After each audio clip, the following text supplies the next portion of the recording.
Imagine-toi allongé sur ton canapé un soir à regarder des vidéos sympas sur ton téléphone. Oui, c'est dur de résister, n'est-ce pas? Et tout d'un coup, le son s'arrête. Tu cherches alors dans tes paramètres comment réactiver le son, mais tout semble être normal. Tu poses donc ton smartphone afin de te lever et tu réalises soudainement que tu ne parviens plus à entendre tes propres mouvements. Ce silence est déconcertant. Tu essayes de dire quelque chose, mais aucun son ne sort de ta bouche. Tu sens pourtant que quelque chose sort, mais tu n'entends strictement rien. Tu te frappes alors les oreilles, mais ça ne change rien du tout.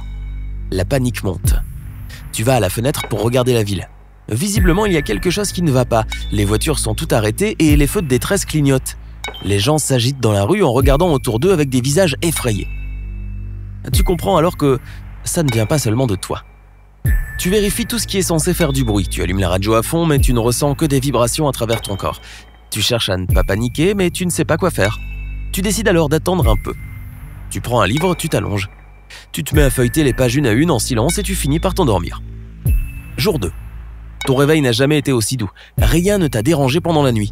Tu t'étires, puis la réalité te rattrape. Le son n'est pas toujours revenu. Tu jettes un œil à ton réveil. Il est déjà 10h du matin. Bien sûr, tu ne l'as pas entendu sonner. Tu sautes dans tes vêtements tout en courant vers la salle de bain, mais tu trébuches sur quelque chose et tu tombes la tête la première. Aïe, c'était ton chat. Il ne t'a visiblement pas entendu arriver lui non plus. Désolé Félix. Tu te relèves, mais tu vacilles pendant une fraction de seconde et tu manques de tomber à nouveau. Ton oreille interne semble être affectée et c'est mauvais signe car elle est responsable de ton équilibre. Espérons que ça ne s'aggrave pas. Tu te prépares tant bien que mal et tu bois même une tasse de café sur le pouce. Au moment de sortir de chez toi, tu penses quand même à mettre ton téléphone en mode vibreur juste au cas où. Tu vois alors que tu as un message d'un ami. Et tu entends quelque chose? Qu'est-ce qui se passe? C'est donc la ville entière qui est concernée. Tu réponds que tu ne comprends pas non plus et tu vas à ton travail.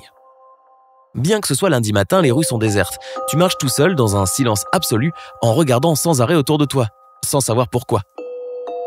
Quand tu arrives au bureau, tu t'attends à ne voir personne, mais il y a quand même quelques collègues.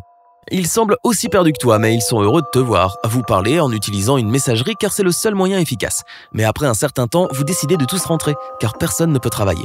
Tu rentres chez toi et tu écris à tous tes proches. Mais leurs réponses sont les mêmes. Jour 10.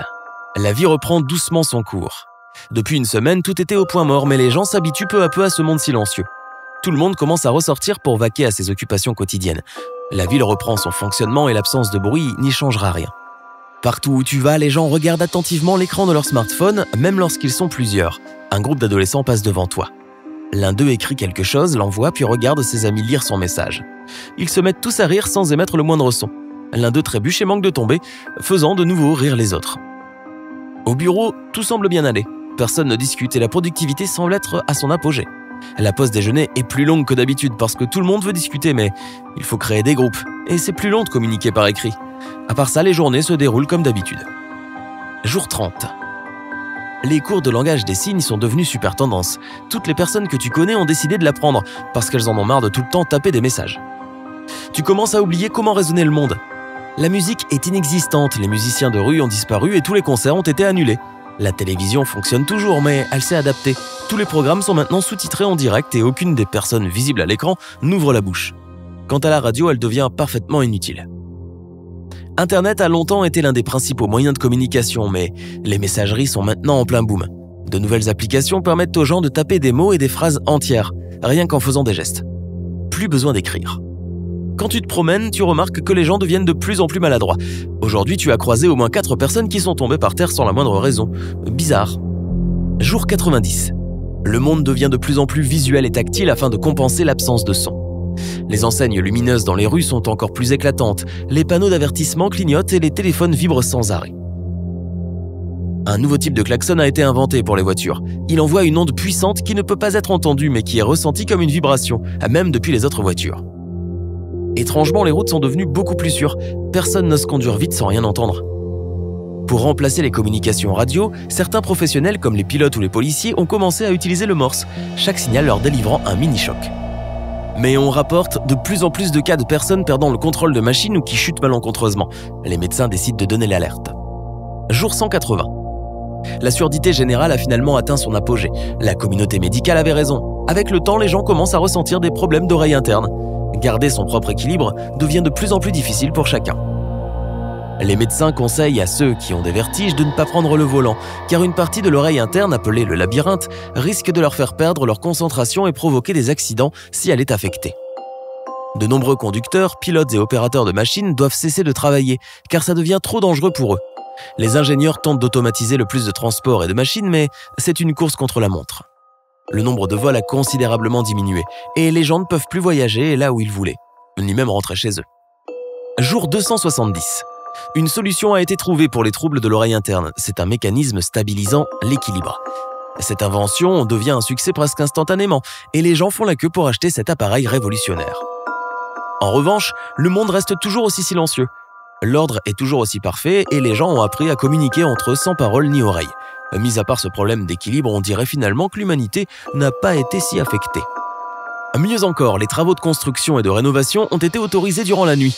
Avant, ils étaient interdits à cause des nuisances sonores, mais maintenant que personne n'entend, même le marteau-piqueur ne présente plus de problème. La seule limite est liée aux vibrations. Si elles sont trop fortes, les travaux sont interdits. Jour 360. Presque un an s'est écoulé depuis que le monde entier a perdu le sens de l'ouïe. Les stabilisateurs d'équilibre fonctionnent parfaitement, tous les transports ont donc repris.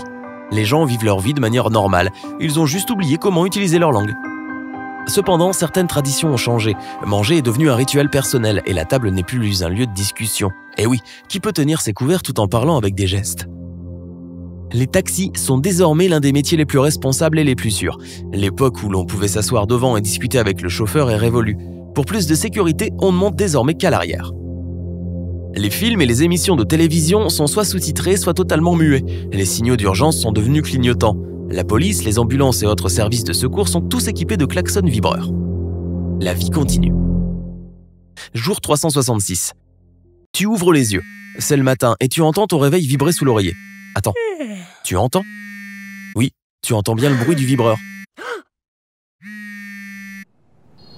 Tous les autres sons commencent alors à entrer dans tes oreilles, te rendant quelque peu affolé. Tu avais complètement oublié combien de bruits différents t'entouraient à chaque instant. Le moteur des voitures, le courant d'air entrant par la fenêtre ouverte, jusqu'au léger bourdonnement du réfrigérateur. Tout cela te choque tellement que tu n'oses plus bouger et tu te frappes machinalement les oreilles avec les mains. Et dehors, la vie s'arrête de nouveau. Après une année sans bruit, tout le monde est trop perturbé par ce retour si soudain du bruit. Ton téléphone se met alors à sonner. C'est ta mère. Avec les mains toutes tremblantes, tu tapes sur l'icône de réponse et tu approches le téléphone de ton oreille. Tu entends alors une voix enrouée et incertaine mais très familière te dire « Allô ?» Si tu as appris quelque chose de nouveau aujourd'hui, alors donne un j'aime à cette vidéo et partage-la avec tes amis. Voici d'autres vidéos que tu devras apprécier. Clique sur celle de gauche ou de droite et apprécie le spectacle.